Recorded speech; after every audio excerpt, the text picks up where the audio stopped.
Africa, इंसानियत का जन्म स्थान। ऐसा कॉन्टिनेंट जो प्राकृतिक संसाधनों, वाइब्रेंट कल्चर्स और स्टनिंग लैंडस्केप्स से भरा हुआ है। फिर भी हम अक्सर इसकी गरीबी के बारे में सुनते हैं। ऐसा क्यों है? इतना अमीर कॉन्टिनेंट अफ्रीका इतना स्ट्रगल क्यों करता है? सच ये है कि अफ्रीका की कहानी किसी एक नैरेटिव से कहीं ज्यादा कॉम्प्लेक्स है। ये रेजिलियंस की कहानी है, इनोवेशन की, और हाँ, चैलेंजेस की भी।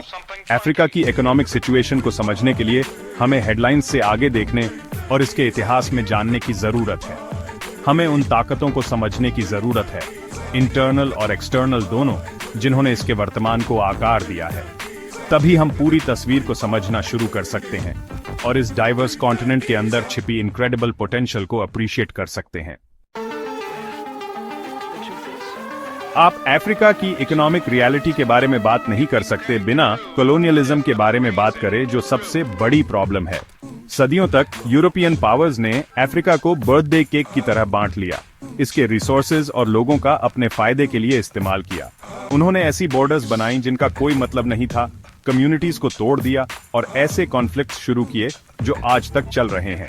एक्सप्लॉयटेशन की इस लेगेसी ने कॉन्टिनेंट पर गहरे जख्म छोड़े हैं, जिससे इंडिपेंडेंटली और फेयरली डेवलप होने की इसकी क्षमता कम हो गई है। कल्पना कीजिए कि आप एक ऐसे फाउंडेशन पर घर बनाने की कोशिश कर रहे हैं जो दरारों से भरा है।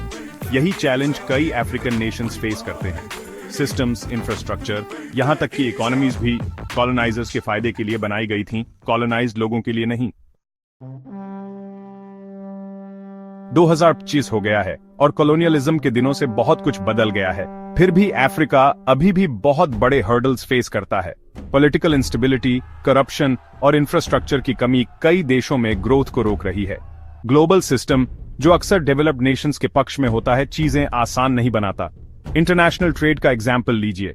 अफ्रीकन कंट्रीज को अक्सर लेवल प्लेइंग फील्ड पर compete करने में स्ट्रगल करना पड़ता है, जिससे उनकी इकोनॉमिक प्रोग्रेस और भी मुश्किल हो जाती है। और फिर एड का इश्यू है। भले ही नेक नियति से, एड कभी कभी डिपेंडेंसी पैदा कर सकती है और सस्टेनेबल सॉल्यूशंस के डेवलपमेंट में रुकावट डाल सकती है। ये किसी को मछली पकड़ना सिखाने के बजाय उसे मछली देने जैसा है। इन चैलेंजेस के बावजूद पूरे अफ्रीका में होप और रेजिलियंस का एहसास है। लागोस के टेक हब्स से लेकर नायरोबी के बस्टलिंग मार्केट्स तक एंटरप्रेन्योर्स, एक्टिविस्ट्स और इनोवेटर्स की एक नई जनरेशन उभर रही है। रवांडा, बोत्सवाना और मॉरिशस जैसे देश दुनिया को दिखा रहे हैं कि गुड गवर्नेंस और साउंड इकोनॉमिक पॉलिसीज के साथ प्रोग्रेस पॉसिबल है। वे एजुकेशन, हेल्थ केयर और इंफ्रास्ट्रक्चर में इन्वेस्ट कर रहे हैं। ऐसा एनवायरनमेंट क्रिएट कर रहे हैं जहां बिजनेसेस थ्राइव कर सकें और लोग प्रॉस्पर कर सकें।